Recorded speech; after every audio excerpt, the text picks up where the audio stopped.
All right, what's up? This is the I Am Rapaport Stereo Podcast. My name is Michael Rapaport. On today's brand new back-breaking I Am Rapaport Stereo Podcast, Nike makes Colin Kaepernick the face of the Just Do It 30th anniversary campaign. Rapper Machine Gun Kelly clapped back at Slim Shady, and it's National I Am Rapaport Stereo Podcast Day. That's right. Today is National I Am Rapaport Stereo Podcast Day. We're breaking it all down with me and G Moody, whose last name rhymes with Duty, Miles Jordan. Let's start this off with something real nice, something real proper. All right, people ask me for advice all the time. Sports advice, life advice, betting advice, okay? And I'm going to be honest, I can't guarantee who's going to win what game, but I can tell you who you're betting on is just as important as where you're placing your bets. And the only place I put my bets is at MyBookie.ag. MyBookie.ag is the best in the business. They've been the best in the business for years. They have great reviews online, and their mobile site is easy as shit to use. You win, they pay. That's it. You win, they pay at MyBookie.ag. They have in-game, live betting, the most rewarding player perks in the business. And for you fantasy guys out there, you can even bet on the over and under on how many fantasy points a player will score each game. Join now and MyBookie will match your deposit dollar for dollar. Dollar for dollar. Use the promo code Rapaport, RAPAPORT, to activate the offer now. Visit MyBookie online today. That's MyBookie.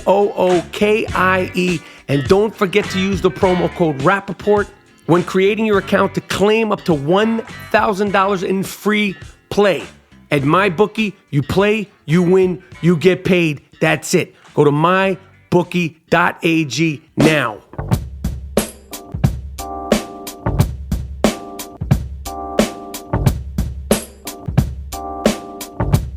All right. My name is Michael Rapaport, a.k.a. the Gringo Mandingo, a.k.a. White Mike, a.k.a. the Jake LaMotta of podcasting. I'm here with G Moody, whose last name rhymes with Duty, the three-time podcast co-host of the year, and you are now rocking with the best. This is the I Am Rapaport Stereo Podcast, and today, September 4th, is National I Am Rapaport Stereo Podcast Day. How does that feel, Moody, that we have an entire day? Like, they have, like, bicycle riding day. They have gerbil day. They have carrot cake day. And they inscribed us into all these wacky days. Today is National I Am Rapaport Stereo Podcast Day. Did you ever think that hip-hop would take it this far, Moody? Nah, man. But who deserves it more than us? We put the work in, so you get rewarded, of course. The work, the craftsmanship, absolutely. The work, the dedication to the craft, the dedication to the craftsmanship, the tenacity, the willingness to live, learn, and improve, to elevate the podcast. Of course, we would get our own National Day. So absolutely hit us with National I Am Rapaport Stereo Podcast Day online, social media. We want to build this thing. We want to have this every year. We were fortunate to get it this year, and I'm sure next year we'll get it back, because if they could have an entire day dedicated to pet bunny rabbits, why the fuck can't they have an entire day dedicated to the world's best podcast? Hell yeah, no doubt about it. So we're heading into the last quarter of 2018. September is upon us. It's crazy. September, October, November, December. That's it. It's over. It's so fast, man. It just shows you how fast life is, and we don't really realize how fast time is. So, that's why we pay attention and we have a good time and enjoy life. Especially as you get older, time it goes faster. When you're young, you don't know what the fuck's going on. You have no clue. You're just trying to. You're just waiting till 3:00 or 3:30. Hell yeah. That was my main agenda. That was my main focus on time. 3:00. When's that fucking bell gonna ring so I could get the fuck out of this school? That's the only thing I cared about. I wasn't thinking about next Tuesday, September, last quarters of the year, spring, winter. When the fuck is the bell gonna ring, and when do I have my 2 weeks off for Christmas and the week off for Thanksgiving and the spring break and then summer? And I didn't even know when the fuck you went back. Your father or your mother and your father would just be like, you got school tomorrow, and you just go. It's it. There was no school shopping. It was different. It was different. Yes. Yes. But I am happy about today being International I Am Rapaport Stereo Podcast Day. Later on in the show, it wouldn't be a complete I Am Rapaport Stereo Podcast Day without bringing in the young shooter, Dean Collins. And let's get into it. I mean, it's September, man. It's September 4th. This week, Thursday night, the NFL starts, and I am so fucking excited. They used to say on NFL, are you ready for some football? And I say, fuck yes. I am ready for some football. Nick Foles and the Super Bowl champion Philadelphia Eagles, shout out to the entire Philadelphia Rapaport, are going to be playing the Atlanta Falcons, who 2 years ago, if you don't remember, lost to those same New England Patriots that the Eagles just beat. Lost. Don't use that word lost. They choked. Oh, they choked. They fucked up. And they have a good team this year, but listen, getting to a Super Bowl, so many factors have to fall into place. Injuries, luck. I mean, it's such a tricky sport. And, one thing could change and you never, ever get back. And Atlanta was so good and they had that game and they fucking blew it. Yeah, they're not getting back in our lifetime. That's it. When you lose something like that, when you choke like that, the organization never recovers and will be in our grave before they win another Super Bowl. So football starts, fantasy football starts. I can't wait for all of it. My Stern Show draft went fantastic. Really? It was gorgeous. Dominated the draft. Right. It was great, and it's on and popping. It's on and popping Thursday night. Philadelphia versus Atlanta on NBC. I can't wait. Everybody's pumped. The Raiders got rid of. We talked about this last week with our guy Warren Sapp, the Live from Boston episode. The Raiders got rid of Khalil Mack, former Defensive Player of the Year, who was in a contract negotiation all summer. And he signed with the with the Bears, Chicago Bears, for basically nothing, a couple of draft picks. And I was really thinking, listen, it's a business and, you got to trust John Gruden. But John Gruden is making $100 million guaranteed. He's making more money than 99.9% of the players in the league. Wow. And he's been out of the league for 10 years. That doesn't really bother me because I trust he's going to do his thing. I don't think we're going to have like a Phil Jackson situation with the New York Knicks. Like the guy's a football, like he lives, breathes it. He's all in. But when you think about that a coach who's not playing, I guess in a sense, John Gruden brings asses in the seats in the beginning because he brings a certain style and excitement. But at the end of the day, if they're not doing well, they're not going to still come see John Gruden. Like you could be on a team like, let's say Carolina Panthers. If Panthers aren't doing well, fans will still want to see Cam Newton because he's that special. $100 million they're paying him, and they got rid of Defensive Player of the Year, Khalil Mack. He was Defensive Player like 2 seasons ago, maybe 3. It's the I Am Rapaport Stereo Podcast. If you've never listened to the I Am Rapaport Stereo Podcast, one rule that you need to always remember is we don't fact check. But Khalil Mack is like a dominating defensive player. He's linebacker. He could play defensive end. He's just one of those like forces, and they traded him. And he got his money with Chicago. I think he got he's making a little bit more than Aaron Donald, the other defensive player from the LA Rams that was holding out. Le'Veon Bell, who was picked in a lot of people's drafts. He said he was signing. He hasn't actually signed with the Pittsburgh Steelers yet. No, he's under contract. Hey. This dude is under contract, man. He got another year. Yo, if he holds out, it's on him, and he'll lose money. And he has another year. So I don't know what play the game, man. Yeah, I'm not getting that. Yeah.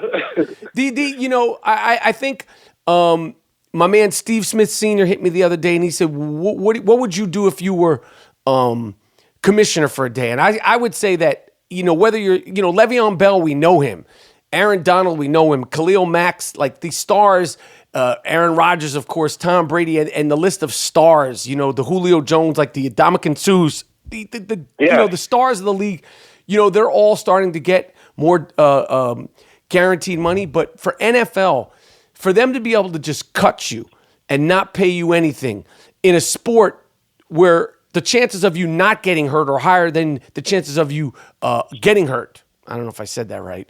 It might be flip-flop again. You're right. bound to get hurt. And the fact that they could just cut you, bye-bye, send you on your way, give you some treatment, give you some tape and some ice and send you on your way is crazy to me. I just think it's crazy. And like I said, the stars they're gonna have a lot of that money, but some of them, even some of those guys, like some of the bigger name people, like they don't have a lot of guaranteed money. And you think like, oh, he made $25 million. That's great. But when your career ends and you're 25 and you've made $25 million, you're not necessarily set for life. That's a lot more than most people make, but it's not like you're living, on MTV Crib style of life for making that money. So I don't know. There's bum two guards in the NBA that we wouldn't know if we saw walking down the street that make way more money. It's a different business model. It's a different business. There are 52 or 53 players on every team. It's a lot to go around, and there is a food chain, but I just think that somehow or another it needs to be figured out. It was announced the other day that former San Francisco 49er Colin Kaepernick will be part of the 30th anniversary of Nike's Just Do It campaign. If you have not been living under a rock, it's one of the most iconic campaigns for any brand. Just do it. It's the 30th anniversary, which is crazy. Jesus Christ.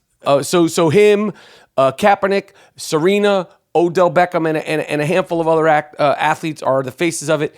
And Kaepernick's was the first to be put out. And there's a lot of comments, criticism on Kaepernick being, it said they've been paying him all along.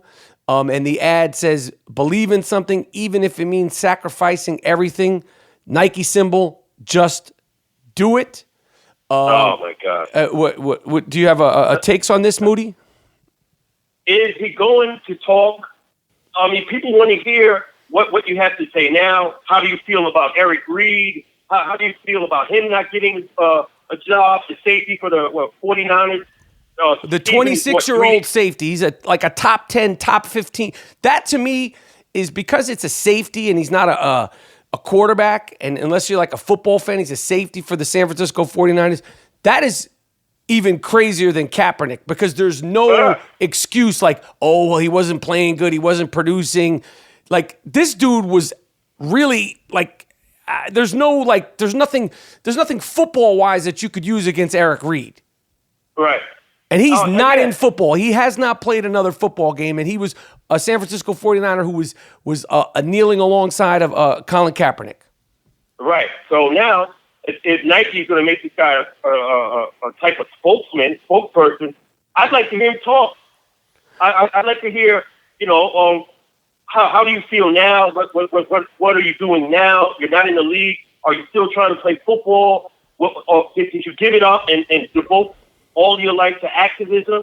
Where do you stand? So I'd like to hear that. I would like to hear him speak too. I think for him, he's like on some actions speak louder than words. And he's like, yo, I'm just, I'm living my life. I'm staying ready if I get a chance to play football. And I think, occasionally you'll see him like, he definitely is about that activism life. People are up in arms about it. This is how I feel about it now that it's been like, 2 years since this has happened? Yo, this dude is doing his thing. This dude is committed to standing by and standing up for what he believes in. The fact that he's not in football, and like I said, the fact that defensive safety Eric Reed is not in football, is insane to me. It's insane to me that he's completely out of the league. Like, it's totally crazy that both these guys are out of football. I just don't know. I don't know. And, like the grievances and the stuff that he filed, he's going to court. Like, he's going to a very public, it's going to be a very watched case against the NFL. Like, there's some collusion and some conspiracy to keep him out of the NFL. And if they, if it's real, it's shit. It's real. I'll tell you, the owners, they don't want that in their organization. No owner is going to be like, bring this guy in. And then they tried to give Eric Reed a job. They called him in and said, yo, will you be kneeling? And he said, oh, I don't know. So you didn't give him a definitive answer. So they're not going to bring that into their business, into their league. They're not going to do that. It's equivalent to you owning a barbershop, Rap, and I'm one of your barbers, and I begin to protest in the shop, right? And that stops customers from coming in. What are you going to do with me? Are you going to allow me to continue to do that and kill your business? Because if that happens, then you're guilty. You're guilty for the business closing because you didn't keep me out of there because I turned off all the customers. So I understand them not bringing them in there because, yo, you're gonna overturn this cart. The NFL, we're trying to get it back, with the helmets and the new rule. They don't want that. It's 3 years now of kneeling. Now move on to solutions and deal with the solution. Deal with like some of the cats is doing, but they're not going to have that in their league, and that's their right. It's your right to kneel, and it's their right to say, get the fuck out of here. And it's his right if he thinks like he's been fucked to sue him. And exactly. if it was found out it was a conspiracy and it was sort of like a plan to keep him out, then he's gonna get this is not gonna end. We're in such a fucking crazy time right now with the Twitter gangbangers and the Twitter police of all shapes and sizes, whether it's fucking the fucking snowflake Twitter, the Republican Twitter, Black Twitter, Puerto Rican Twitter, Asian Twitter. They're like fucking gangbangers, and they think, oh, we're gonna go after them. We're gonna get this guy, and then people are supposed to be like. And the crazy thing about it is that these networks and these businesses, they're looking at Twitter as if this is like a real indication of how people feel, and it's fucked up because they do it from a place of fear. It's like, I'll give you an example. Nielsen ratings, the TV ratings, which we've talked about on this show, in your life, Gerald, have you ever met anybody who's had a Nielsen box with your family, your cousins in South Carolina, all the people that you've met in your 49 years on this earth? Have you ever met a person that's part of the Nielsen ratings? Hell no, not one. Me neither. One. I never heard a motherfucker even talk about it. Me neither. You've never met one. I've never met one either. And these Nielsen ratings are how the television industry will cancel or resubscribe or re-up a television show. And it's like, I've never met one person in all the people that I've come across in my 48 years, and I've met all sorts of different kinds of people who's had a Nielsen box, whose parents had a Nielsen box. Twitter, you could get like 100 tweets from some assholes going, Rapaport's a fuck, Rapaport's this, and then people be like, oh no, what'd you do on Twitter? Who cares about those 100 tweets? Like 75 of them might even be fucking robots. Who cares? People giving power to this Twitter shit, whether you agree with it or not agree with it, whether it's something you're for or against, it doesn't matter. But people that's why when people try to come at me in Twitter, I'm like, suck my fucking dick. Man. Yeah, I say it. Unfold it. Clean it or not clean it, but suck this pipe. That's what I say. That's what I say, and then that could add more fuel to the fire. But that's what I say. You've seen me say that. Suck my dick. Yeah, suck my dick. I see you. I see you. And like you said about Twitter, I saw that with that reverend that eulogized Aretha Franklin at the funeral, Reverend Jasper Williams of Atlanta. He was catching so much heat, you see, for holding a mirror up to Black America, and he's catching so much heat. So of course, he's a cool, he's a Tom, he's this. But examine what the guy said. Like I said before. Let's play a little clip of what he said. And now, he said many, many, many things. He talked for a good 20 to 30 minutes. And that was what they asked. He eulogized Aretha Franklin's father, the Reverend, and he's part of their family. And people were up in arms about what he said. And at one point during the eulogy, because I was watching some of the Aretha Franklin services, I said, the Reverend is kicking a lot of shit. And then, quote unquote, because these quote unquote Black Twitter could be quote unquote Russian robot Twitter. Like, not everybody on quote unquote Black Twitter is quote unquote actually black. But you know what I mean? So it's like, I don't know who you is. It could be. Yeah. Some of them could be. Some of them could not be. Some of them could be fucking, who knows what they are. It could be white supremacists. Oh, who knows? Right. Who knows? The majority of them are faceless, and they have LeBron James or Kendrick Lamar or fucking, a picture of Dice or motorcycles. I don't know who the fuck you are. So you're talking shit to me. And traditionally, emphatically, I talk shit right back. I've made it clear on Twitter. Anyone can get it. If you're going to talk disrespectfully to me and all I see is the avatar picture, you're going to get it back. I've said this many times publicly.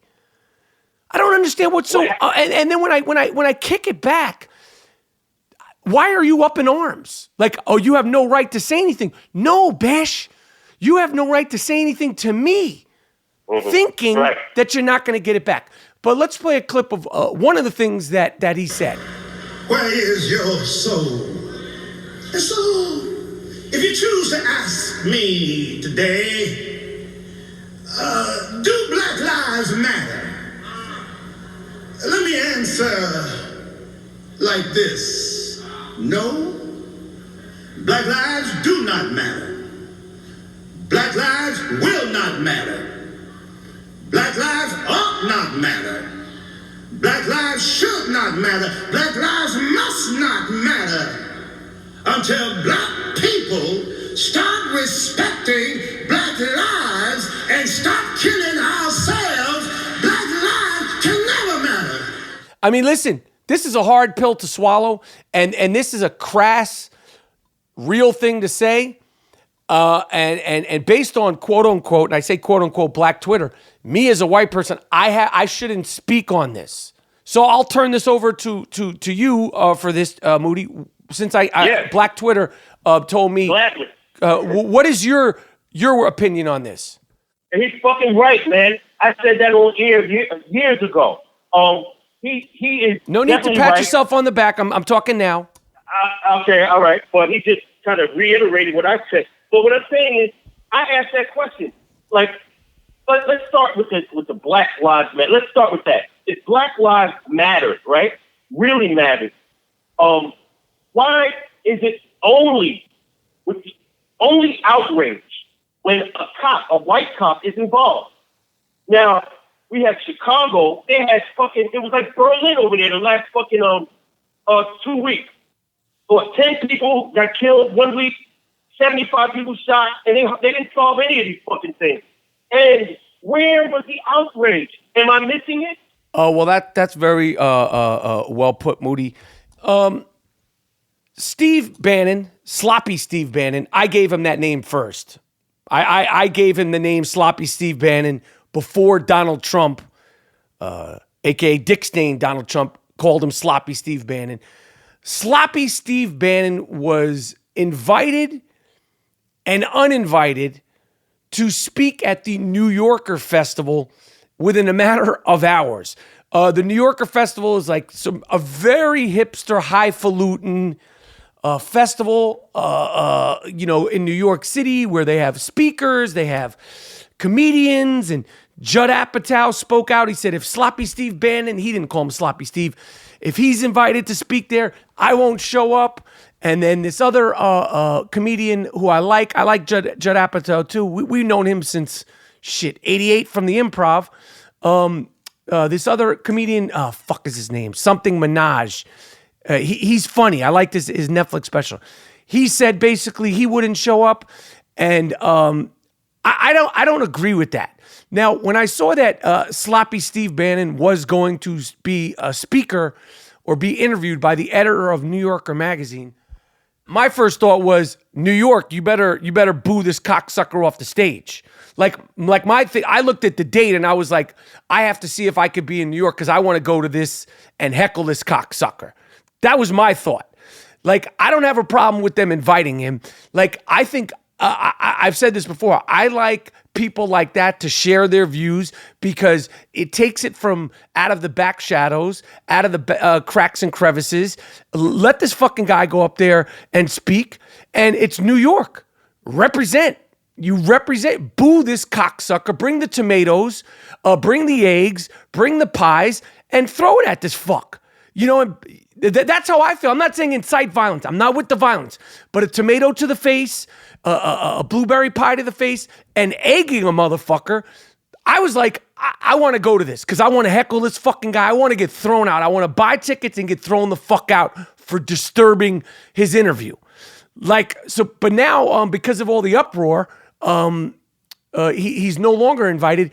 But this is New York. See, and I do get it. This is the same reason why Dick Stain Donald Trump, who's from the borough of Queens, has not showed up publicly to New York since he was elected president, because he knows that New Yorkers in New York City, in the 5 boroughs, we know his type. And they'll say, well, New York is a traditionally Democratic place. Motherfucker, you haven't been to your hometown since you should be like, there should be parades for you. You're a hometown hero, right, Dick Stain? Steve Bannon at least had the balls to try to show up, and now they took away his invite.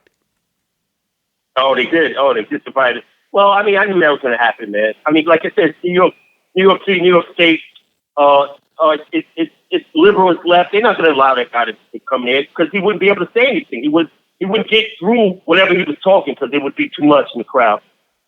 That's what happened. It happened in a matter of hours. They invited the fuck, and then they uninvited the fuck all over in one Labor Day weekend.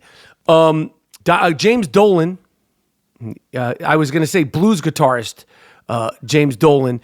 He's the owner of the Knicks. You know he's in a blues band. Billionaire blues man. James Dolan, billionaire blues man from the famous Billionaire Blues Boys band. He clapped back because there was this New York Knicks fan who was trying to auction off his Knicks loyalty on eBay.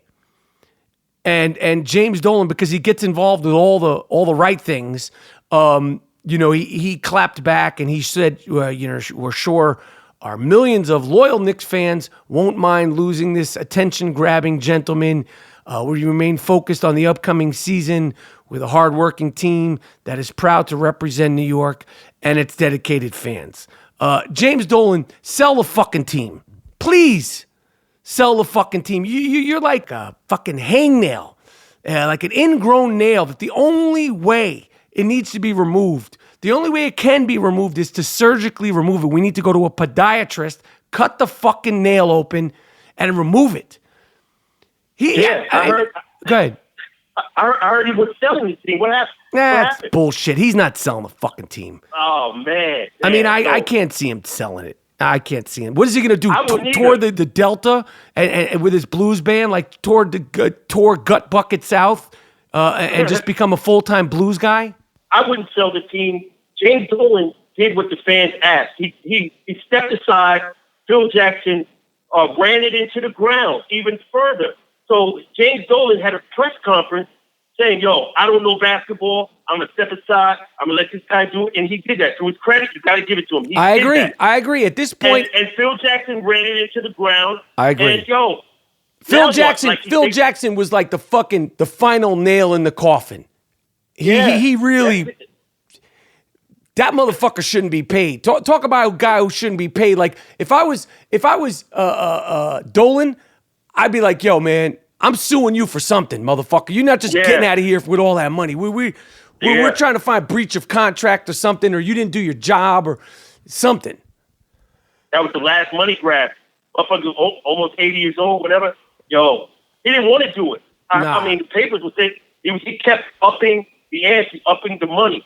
So, yo, you're gonna give me $20 million per year or some shit like that? All right, I'll do it. Fuck it. And I am in good standing. These rumors that he would be falling asleep during players' workouts. I will never reveal my sources, but I do have sources. I am in very, very good standing that someone told me, very good source, that yes, in fact, they did see that motherfucker fall. Imagine your entire dream to make it to the NBA. And you're a few steps away from the finish line. You get to work out for the New York Knicks. And while you're working out, you see the most coveted, most crowned, most winning coach in NBA history in the gym, falling asleep while you're running up and down the court doing fucking dribbling drills for him. Imagine how that would make you feel. Like your whole life, you're like, and there's Phil Jackson. Wait, oh shit, that motherfucker's sleeping while I'm doing 3-point shooting drills. I wanted to clarify this very clearly. One of my favorite performers of all time, Eddie Murphy. He is humongously influential. I talk about De Niro, I talk about Stallone. Eddie Murphy is tremendously influential to not just myself, but many others. But Eddie Murphy, without Eddie Murphy doing his thing, Saturday Night Live, his stand-up, his whole style, all that stuff, he put the battery in my back to even make me think about trying to get into this racket of business show. Eddie Murphy is expecting his 10th child. His 10th child. Now, people have come to me and said, you need to anoint Eddie Murphy as a stickman. The man is putting it down incredibly. And I will say this. I thought about it. I ran the numbers. Just because you have children doesn't make you a stickman. Yes, Eddie Murphy's very impressive. 10 kids. He's a family man. He loves kids. He's very proud of his kids. He loves being a father, obviously. Jesus Christ, obviously. But just because you could skeet, see? Just because he's a fantastic skeeter and loves family doesn't mean he is a stickman. Just because you bang plethories and hundreds of women doesn't make you a stickman. That can make you an irresponsible fuck. So I have to say this. There was a time when Eddie Murphy in the 80s, before he was married, was in fact one of the great stickmen. Okay? Then he got married, then he got divorced, and now he's having his 10th kid with his girlfriend. I have to say, all those numbers being evaluated and being well thought out and putting it into machines and data and all that stuff, and in fact, fact checking. This does not make Eddie Murphy a stickman having his 10th kid. I'm sorry, people. No, it does not make him a stickman. It makes him a person who loves family and who loves having kids. Doesn't necessarily make you a stickman. Nah, he's not on the list. But Eddie Murphy is that dude, and congrats to one of the world's greatest comedians. Oh, he's ridiculous. I'm going to talk about it later on in the show with the shooter, Dean Collins. I released an impulsive emergency I Am Rapaport Stereo podcast the other day about the Eminem record Kamikaze.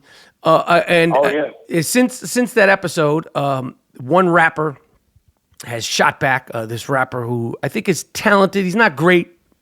Machine Gun Kelly. Never heard any of his songs. I've seen him on like Funk Flex rhyming and stuff like that. He's not bad. He's solid. I wanted to ask you to put some Eminem in perspective, Mr. Moody.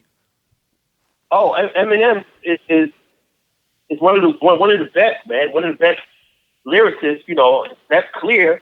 And he came out there and he went at these guys. But I was making the point that, you're kind of like spitting in the wind, because these guys don't view themselves as MCs or the competition. Like, I'm spitting rhymes and I'm battling and I'm dope. It's not hip hop music in the way we know. So you going at them, but they're like, yo, we're trap. It's trap music. We don't. It's not competition. They're different. It's a different time. And I'm glad to see that white cat, Machine Gun Kelly. I listened to the joint. He's coming at him. I was glad that somebody had the balls to say, fuck it. He's rapping about other cats, so I'm coming at him. So Machine Gun Kelly, just the fact that you spit at one of the greats, kudos and get props for that. But these other dudes rap, these mumble dudes, they don't look at it as, I'm being dissed, so I got to come back. These dudes are on drugs. These dudes are little Xanax and little junkie. They don't look at it fucking like that. Junkie. What did you think about? What did you think about? You could speak to this. Lord Jamar has been dissing Eminem for years, saying he's culture vulture. He's not part of the culture. He's this. He's overrated. He's this. No. I want to say before you go, Eminem, you really respect hip hop music. Of course. Any interview I've heard, he knows the history. He's like a Google machine of that shit. He respects it because, he loved it. He was a kid in Detroit, and he said the music, the culture spoke to him. And it wasn't no Marky Mark shit. It wasn't no bullshit where you just use it and break out. This motherfucker loved this shit.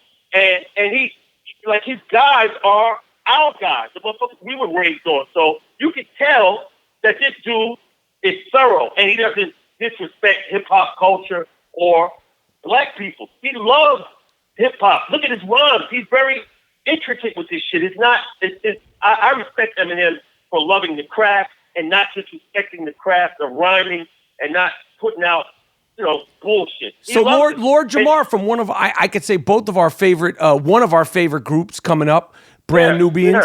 Yeah. He's been shitting on him. He basically was like, yo, Lord Jamar, he hit him with a few lines, and he said you could get it too. And I'm like, yo, Lord Jamar, the only way you could respond is you can't go on an interview, you can't tweet. Like, yo, you from this shit. Like, you've been dissing him for years. He came back. He said some shit at you. The only thing you could say now is some shit on wax. That's it. Yeah, I mean, yo. And I fuck with Jamar and Brand Nubians. I love those guys, Brand Nubian, Lord Jamar. I've seen some of that shit on YouTube, him talking about Eminem. And, he's talking about it like, him being a guest or whatever, and because he's a white dude, whatever. Yo, I look at this dude, Eminem, as, he respects shit. He wants to be nice. He wanted to be nice. He wants to be respected by the icons, Cool J and Kane and all these Rakim. He looks up to them dudes, man. And I respect him that he respected hip hop culture and he didn't toy around with it. And that's what it is, man. And he's nice. It's not like he ain't nice. He's nice. What can you say? All right. He spit that shit. And his guy, who he patterns his shit after, is Master A. Is my dude from Brownsville. So, I fuck with Eminem, and I like motherfuckers that's nice on the mic. And you cannot say that dude ain't nice on the mic. If he was fucking yellow, green, homeboy's nice. That's it. Exactly. I agree with you. It's National I Am Rapaport Stereo Podcast Day, so we had to bring in the Young Shooter to see what he had to say for himself. Coming up now, my man Dean Collins, the Young Shooter.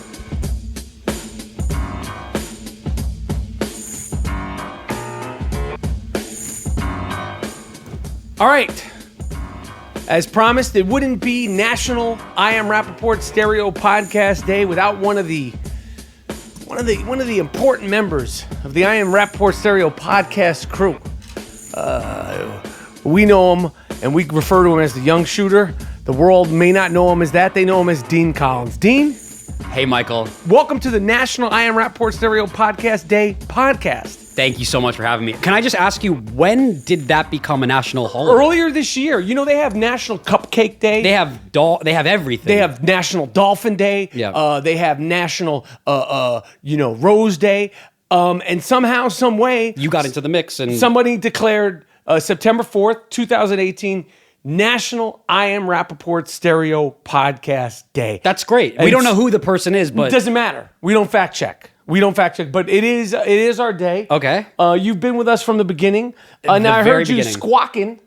What do you mean? You were squawking off mic about how you're not on enough. No, I was just saying... And all that stuff. You want to squawk to the fans? I was just saying I feel like... Has it been life-changing being on the podcast? It hasn't been life-changing because I don't think I've been on it enough for it to be...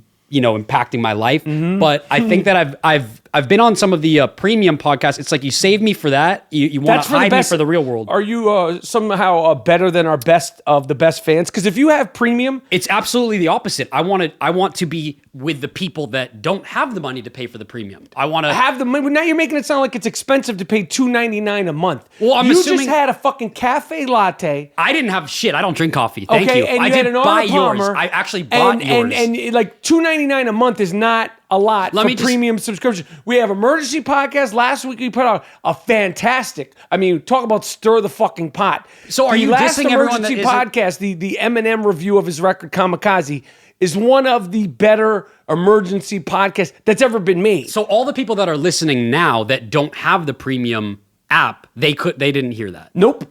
Okay. And listen, it's not like we don't fuck the fans. Yeah. I pride myself. I never will try to hook line the fans. I will never You're not going to pull their pants down. I'll never fuck the fans. I say this. I'll never fuck the fans. Now, if the fans want to meet themselves, if the fans want to meet up with each other and they want to fuck each other, that's between them. But you're not going to personally fuck a fan. I'm not going to be the one who's fucking the fans, literally, but more importantly, figuratively. What if the fan fucks you? How would they do that? You're not going to fuck the fan, but what if the fan fucked you? If one of the I Am Rapaport Stereo podcast fans tries to fuck me, then they're going to get fucked back. Okay. But I'm not going to fuck the fans. Let's leave it at that. Okay? And I'm talking all figuratively speaking. But if they literally try to fuck me... Oh, I was talking... Yeah, okay. No, but I'm saying if they literally try to fuck me, figuratively, they're going to get fucked back. You see how that works? You're not actually you're figuratively going to fuck the person that literally wants to fuck you. Exactly. Got it. You understand what I'm saying? I do. But when you're sort of thumbing your nose at, I was just on a premium podcast the last couple times and I wasn't on for everybody. I just want to be for everybody. Say what you want to say to the fans. I would love to just say that I'm happy to be on the pod again. Do you know that Mr. Morris, the Minister of Defense and Arts and Craftsmen, one of the many arts and craftsmen that makes the great memes, artwork, along with Old School Cat, along with everybody. Everybody chimes in there. We have a New Jersey rep. She makes some great paintings. They're all kid styles. Mr. Morris went viral. I saw. It's absolutely unreal. I'm not surprised that he went viral. It's a great meme. It's a great Photoshop. Shout out Mr. Morris. That's my dude. And not only did he go viral that 50 Cent put it up, but this fucking picture made a mural. There's a guy that made a mural of Mr. Morris's viral meme that is in Australia. Now, could you imagine? I'm not an artist, painting wise. But you're just like... I'm an artist on the mic. Yeah. And of course, I'm a craftsman. Okay, Michael. But can you imagine, of all the things that you could paint on a wall, that's he's like, it. I'm going to do that. Shout out to Mr. Morris. The motherfucker went worldwide viral. That's worldwide. The facts don't lie. I know you don't have to fact check, but they don't lie. So Mr. Morris would say, yeah, the I Am Rapaport Stereo podcast has changed his life. You're saying fuck that, it hasn't. No, I'm not going to say it hasn't changed my life. So you're better than Mr. Morris now. You're putting words in my mouth. You're saying that. Did I say that? Did I say that? You're better than the Rapper Pack? Did I say that? I think you're saying that. You're saying you're better than the Rapper I just like Pack. to clarify, I don't drink coffee, and I did buy your cafe latte, and I bought your Arnold Palmer. And it was $11. It was 11, and I think I told... 10, 13, $10 and I told the 13 cashier cents. to keep the change. So, but that $10 to 13, you could have got your I Am Rapaport Stereo podcast subscription. I have and it. saved the calories. I have a subscription. I know, I'm just... Okay. Anyway. Okay, anyway. Have you seen any movies lately? I have not seen. Do you like that I'm asking you, like, as the host, I'm kind of being like, hey, have you seen because anything? people should sometimes interview me. I just think that it's like, I don't want to just sit No here and one be like, wants to talk ask about me me. questions here. Sometimes it's okay. Yeah, like How has your weekend been? Like, how Labor was the Day weekend? was good. Thanks for asking. You're welcome. Just, Do you have a follow-up question? did you do anything fun? I know you said you were going to a party, and I thought that was crazy. I went to a party. I was getting in bed, and you said you were just about to I went to a leave. party from 5 to 9 PM. Hung out with this couple of kids. It was like adults, kids party. Kids were swimming in the pool. What do you mean splashed. adults, kids party? It was like, it was like an adults party. But So with was it kids. like- It wasn't like a rager. It wasn't like, but was it a kid's birthday party that happens to have no, adults? it was like a summer sensational year, summer's ending party. So it was like normal for adults and children to just be friends hanging out at this party. Because adults have kids. So you're saying Normal it was one of their adults have birthdays. kids sometimes. Dean, don't start. Okay, me. so- I haven't seen shit. Have you seen? You saw Black Klansman? I did see Black Klansman. I did not see Black Klansman. And you've been in a Spike Lee film, Bamboozled. which is And I was actually really, really good. I love in that. Bamboozled. I love that because No, I'm proud of that movie. No, I love that because I'm watching you and people over the mic they can't see what I'm seeing. But when I just looked at you and asked you about Bamboozled, you looked up and you were so prideful. And you said, "I was really, really good in that That's movie." one of my performances. It was the and- first and performance films I've where ever I'm like, seen. that was fucking dope. And it was the first introduction because Not the first time, because I thought when I saw myself in Z-Bread, Yeah, you I'm were- gonna keep it funky. I was like, yeah, I'm gonna have a that's future dope. in this. Yeah, man. That's what's up. That's what's up. And when I got cast to play your son all those years ago, I didn't know who the fuck you were. But I thought you were a Mr. Movie guy. No, like, I am. I'm a Mr. Oh, I am. Movie I'm a big- aficionado, I'm a but big you didn't fa- know who I was. No idea. But I just happened to be starring in a Fox TV show. yeah, I just thought But yeah, like do you think they just fucking picked anybody off the street? I thought Stephen Baldwin had a show that year. Nah, no, he didn't. No, he didn't. But my brother was actually the one who said, "Oh my God, Michael Rapaport's in that show." And I said, "Who's Mike Rapaport?" And he said, "You got to watch this movie." And we turned on Bamboozled, and I remember going, "Oh shit, okay." yeah, I sort of when look I like saw him. myself in Bamboozle, I said, "Oh shit, okay." You went, "Oh shit, okay, who's that?" And then were you No, I like, didn't "Oh say, shit, that's okay. me"? I was like, "Oh shit, okay, that's a dope performance." But when we were doing it, we You were in the weren't. pocket. Enough about me. Okay. Black Klansman. What Yeah. did you think? I actually really liked it. A lot of my friends didn't like it. Is it long? Because I'll is say this long. about Spike Lee. Aside from Do the Right Thing, 99.9% of his movies could use 20 minutes Shaving edited off. out. Yes. Even Bamboozled could use 15 to 20 minutes taken out. Now, what if he had taken out your part? That I wouldn't have been cool with. Then you wouldn't have. Okay. So I did see Black Klansman. I actually really enjoyed it. A lot of the friends that I saw it with didn't like it. Are they racist? No, and actually I saw it with my black friend, who's one of Okay. my good friends, one Is of my he best racist? friends. He's not racist, but we had this thing. Is he in the Klan? He's not in the Klan. And let me tell you something about this. I saw it with two of my friends. One of them is black. One of them is Arabic. Okay. Did you do that on purpose? I actually didn't. Like, I'm going to a Spike Lee movie, I wanna get a diverse I crowd. thought it was. I didn't think about it until I was sitting down. But it's a very, they're using really what is it? I don't know. I'm not saying. Listen, it's very controversial. Yes. You already know what it is. Yes. But I'm sitting next to my black friend, Yes. and my Arabic friend. He texted me after the film when we all were finished. He said, "Yo, what was it like sitting next to Bobo, who's my black friend? His name is Dylan Bobo, during the film?" And I said, he said, were you thinking about it?" And I said, "It's interesting that you said that because I wasn't thinking about it too much. And let me tell you why. Because I'm Jewish. My friend is black. And throughout the film, there's a lot of Jewish insults. They use the word kike. They use terrible words, terrible language against blacks and Jews. And I'm sitting and I told my friend, I said, the thing about me and my friend who's black is we have this mutual understanding that both of us have been persecuted. Yes. Therefore, I think black people and Jewish people get along very well. Yes. We can sort of relate. You can say that now, but if you tweeted it, it would be. I would not that there's some career that I have Fuck right now. Twitter, but by the way. Fuck Twitter. Okay, and I'm talking. This is my friend. This is my friend Dylan. Okay, and I thought his name was Bobo. I call him Bobo, but for people that are like, I never heard you refer to him as Dylan. Sometimes someone said Dylan's on the phone. I said, "Who the fuck is Dylan?" They said Bobo. And I said, "Oh fuck." His last name's Bobo? His name is Dylan Jazz Bobo. That's his real name. That's a fucked up name. I just said I think there was that mutual. My Arabic friend, he didn't have that. The that Arabs same. have been persecuted. They have, but I'm just saying he was. Listen, it was just about the Jews and the blacks. my man, I'm not trying to get into a whole history of your college buddies. Thank you, man. And I just ask you, is the movie good or Okay. not? Would you recommend seeing it? I would- Or would you say wait till it's on HBO? Or would you say rent it on iTunes? Or if it comes out early on iTunes, would you buy it on iTunes?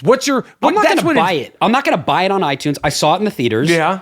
And I recommend seeing the film. I would give it a B. Okay. I'd give it a B. Okay. I've been seeing a lot of like more like throwback films lately from the late 90s, early 2000s, revisiting some films that Like I had what? never seen before. One of them from 2004, Sideways, with Paul Giamatti. Yep. And Virginia Madsen and Yep, Thomas that's a Hayden funny Church. movie. Loved it. That's like the kind of movie that I would love to direct, love to make. Love that film. Okay. Great performances. I saw House of Sand and Fog with Ben Oh, yeah, Kingsley yeah. and Yes, Jennifer yes. Connelly. Yeah. Ben Kingsley. Yeah, he got nominated for it. That's another good one. I love Jennifer Connelly. What else did you see? I saw a movie by one of my all-time favorite directors who's only done 2 films, Todd Field, Oh, yeah. who directed Little Children with Kate Winslet, which I love, in Yep. 2006. But his first film was this movie called In the Bedroom with Sissy Spacek and Tom Wilkinson. And I can't believe I hadn't seen Tom it, but Wilkinson got nominated for yeah, that. it was great. It got nominated for Best Picture. It was so good. But yeah, I've been watching a lot of movies. And didn't you say you saw that Road to Perdition? No, I've seen Road to Perdition. That's one of my favorite No, movies. the one with DiCaprio. You just watched. Oh, yeah. I didn't just see it for the first time, but I revisited it, which was Revolutionary Road. And how was that? Amazing. I don't think it's for everybody, Now, but are you it's so watching these good. movies on iTunes? I'm watching them all on Netflix and HBO and iTunes and YouTube and all that shit. But Okay. And is there anything else you've seen that you want to share with the people? Anything new on Netflix? Anything new that you've seen? Anything new on Netflix? Any that I've other seen? movies that you've seen that are good? That's good. I saw this movie Tully with I did not Charlize like it. Theron that I really did like. And I think I brought up Tully on this podcast to probably give my review about Tully. I did see it. I didn't like it. I made liked me it. never want to have kids ever. It shows the realities of motherhood, especially the first 6 months. Yeah, and it was just Charlize Theron gained 70 pounds. Now I don't know if Charlize Theron is like, fuck it, I'm only gonna take roles where I have to gain weight because that way she could just have you could endless donuts. You're crafty all day, right, but you're in character. right. And I don't. That's a really good question, Michael. That's something that maybe you should I mean, ask. because in her prime, she's one of the great beauties in Hollywood. She's still one of the great beauties in Hollywood. Not in Tully, Not in Tully, but that character was that not might make supposed her to- beautiful, though. That might make her beautiful. I'm talking about in terms of like Physical traditional appearance. beauty. Traditional beauty. Got you. In the film, she just had a baby. She's like 50 pounds overweight. Yes. And it's an incredible performance. And you see her that it's really She her. is great in it. It's not she's a really good actress. That movie's good. It's not for everybody. Have you met her? I was in a movie what with movie her. I were was you in the fuck was the name of the movie with De Niro, Cuba Gooding. Can I just hold you real quick? Wait, what's the name? It was called Navy Diver, but it got released as I can't remember the fucking name. That is so sick. I just want to say that just What? really quick. When you're an actor and you go, oh man, what was that movie that I did with? Fuck, it was with. What was the movie I did with Charlize Theron with Robert De Niro? And I'm blanking on the name. That's when Men you of know. Honor. Men of Honor. That I just want to say. That's when you know you've made it. Is when you're so confused as to what movie. Like I've been in so many movies. Was it the one with The reason you know what why I mean? that movie always confused me Why is because that? the name of the movie up until the release was Navy Diver, and then about a month before it was released was Men of Honor. Men of Honor's better. But when I was getting cast in the film, shooting the film, through the editing of the film, it was always Navy Diver. Yes. So I was never able to wrap my head around Men of Honor. Okay. I love that film. Of course, Bob, De Niro, Yes. Cuba Gooding, Charlize Theron was in it, and it was That's incredible. Yeah, but I never was able to wrap my head fully around it being called Men of Honor. Well, it's been what 25 years now. So Not try maybe. 25. It's been that movie. We shot that in '99. I was 20 9. years. I was 9. Right. And I was looking at the calendar section of the LA Times, and The Sixth Sense was coming out, and that was the movie that I really wanted to see. And you were a full-grown adult. Yeah. And here we are. Right, here we are. So That's when I say fucking to you, nuts. how has the I Am Rapaport Stereo podcast changed your life? You need to rethink your answer, my friend. I didn't say it in a negative way. I That's just said okay. I want to be on it more. That's cool. That's cool. What I'm else, grateful, Dean? and I'm humble. You're grateful. Oh, I'm humble. Humble. Dude, Yeah. how do you feel about DJ Khaled? He released a Furniture line, a right? furniture line called We the Best. There's a lot of like gold chairs. I want to say to DJ Khaled, you're not the best. You don't think he's the best? We are not the best. But he said like, yo, it makes your house blessed. Like in No, your it house, doesn't bless shit. I'm not putting that's gold. That's part of the ad. I'm not putting gold chairs in my house. I don't care how blessed that is. How about this, DJ Khaled? I'll buy some sage. I'll light it up in the house. I'm not buying your shitty furniture that looks like it belongs in fucking Aladdin. I'm sorry. It really does. It looks like it belongs in Aladdin. There's a lot of gold. There's a lot of gold. Yes. And he's got his big throne and I'm like, can you fit in these chairs? And why are you saying we the best? I mean, why can't it be we are the best? Right. Well, you know, he's hip hop. No, but I know it's hip hop, but it doesn't mean you. Hip hop. But Like, you yo, can't. I'm hip hop. Yo, but intelligence I'm is hip-hop. also hip hop. No doubt. So I just wanted to say, grammatically talking, we are the best would have been equally as cool. So Eminem, Yes. we released a fantastic, well, I did it myself because I couldn't get a hold of anybody. And the thing about emergency podcasts, and I did the last emergency podcast from the Vroom Tomb, aka my car, Yeah. is that they're very impulse driven. I woke up, listened to the Eminem record, and I was like, this deserves an emergency sure. podcast. So since then, and then I put out a video, and I was like, basically like, Yeah. if nobody's going to respond to this, what the fuck? Tyler, the Creator, all the rappers. None of them have shit to named. say. Machine Gun Kelly, though, who is a rapper who's been around. He has 3 million Instagram followers. I always see him on these big tour stages. I don't know any of his music. I don't know anything about him other than I think he stuck it to Amber Rose for a period of time. Like he was dating Amber Rose, which I respect that.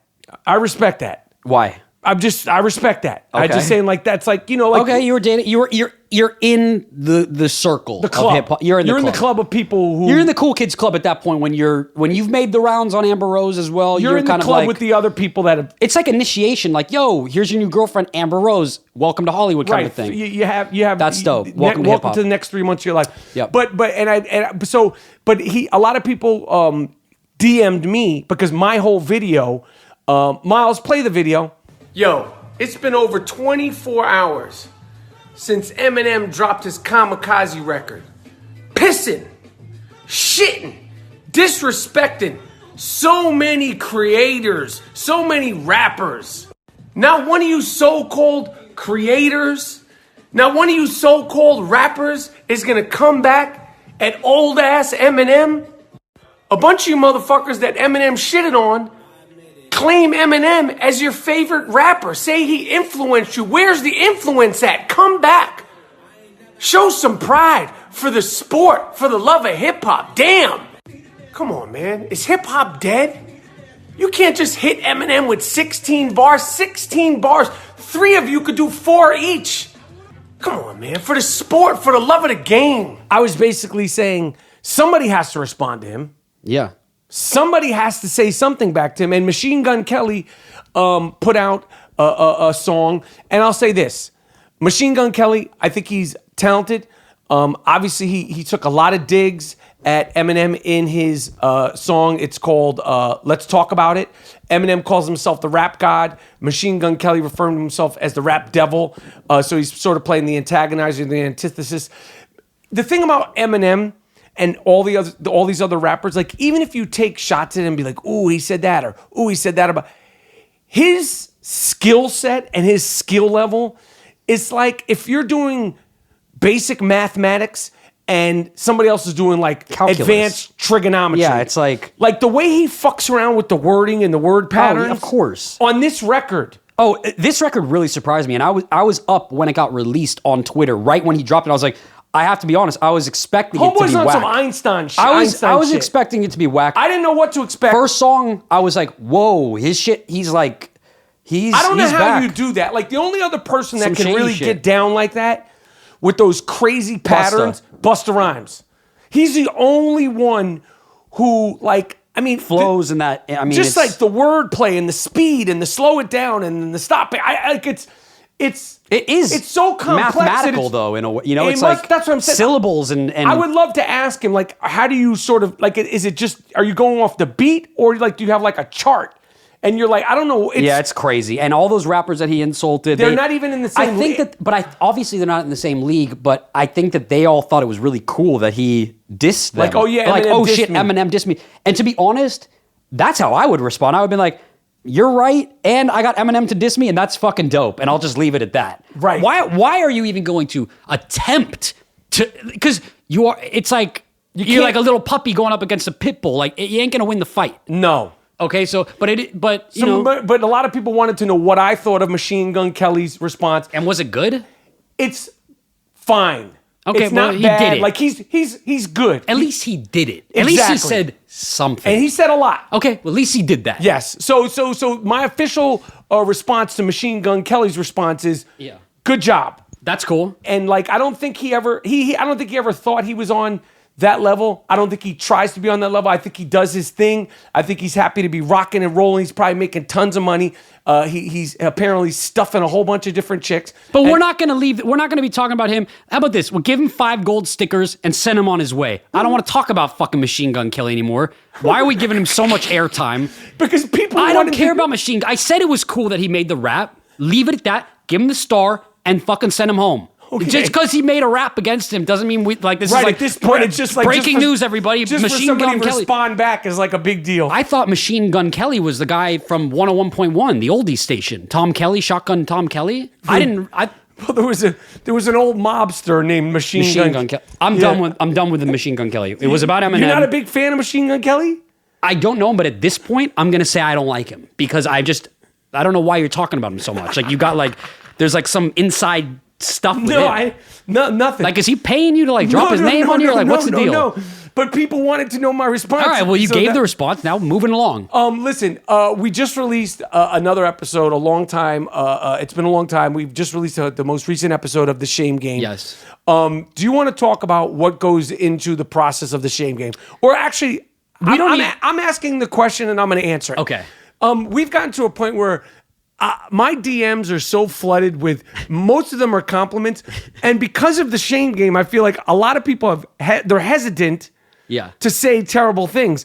But Dean and Jordan Winter of the Dust Brothers have found the shamers. We call them the shamers. These are the people that are saying terrible things in the DMs. But let me say one thing. And I say, Dean, we're not going to do the Shame Game. We're doing we're going to do pre-production on the Shame Game. We're not going to get into the pre-production. We don't want to spill the secret sauce as to how we get these things. But I will say we have tricks, you fucks. Of course. We're not going to say any of that.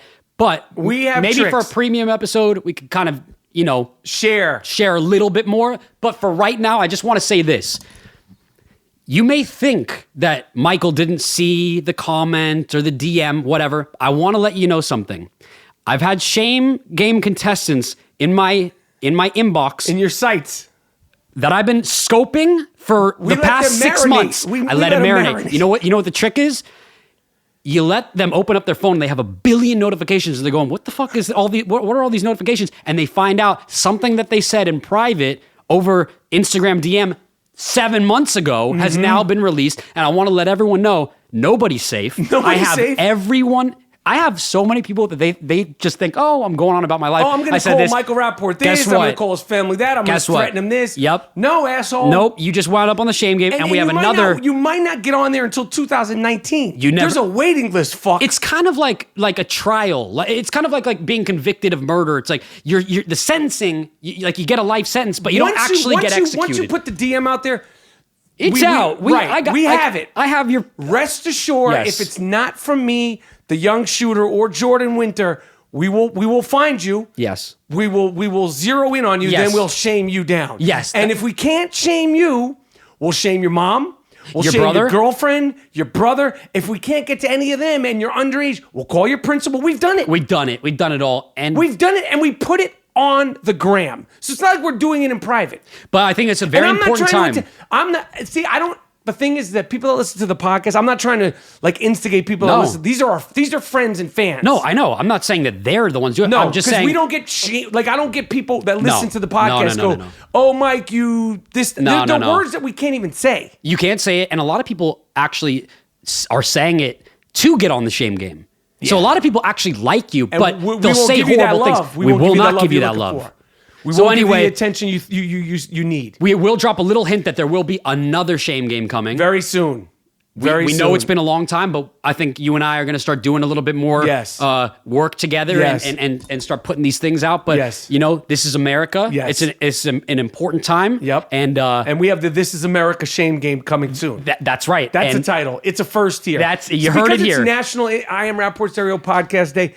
You take that little donut, you take that little gem, you take that little hot fudge sundae we just gave you, and you enjoy it. That's right. The This Is America Shame Game Edition is coming out. I'm not going to say when, but it's coming soon. It's going to be dirty. We're not going to give you dates. Nope. Okay, we just drop. It's going to be like Eminem. We're going to just drop that shit. Right. And you know what? You'll have an emergency talk amongst yourselves. Yeah, you figure it out. You figure it out. All right, Dean, listen. It's been real, man. I just want to come back. It wouldn't be a National I Am Rapaport Stereo Podcast Day without you here. Thank you, man. So I appreciate it. I know the fans appreciate it.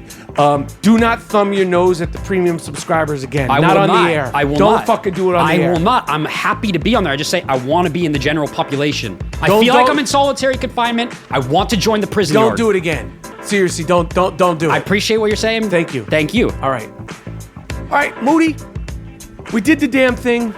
As I told you guys before, football is starting this week. Thursday night, it all goes down. And then, of course, every Sunday for the next 17 or 18 weeks till we get to the playoffs, it's going down. I have a feeling me and Tommy G are going to come out of the Fantasy Football Follies woodworks with something nice for the people this week. I'm not promising, I'm not guaranteeing, but I have a feeling that is going to happen. It's I Am Rapaport Stereo Podcast Day. Tweet us, DM us, Instagram us, all that stuff. My name is Michael Rapaport, a.k.a. the Pusha T of podcasting. G Moody, last name rhymes with duty. Do you have any final thoughts on National I Am Rapaport Podcast Day? We the best, and there's nothing you can do about it, and that's it. That's very well put. Miles Jordan, take us out of here. Dean Collins, a young shooter. Appreciate you rocking with us. G Moody, last name rhymes with duty. We're done.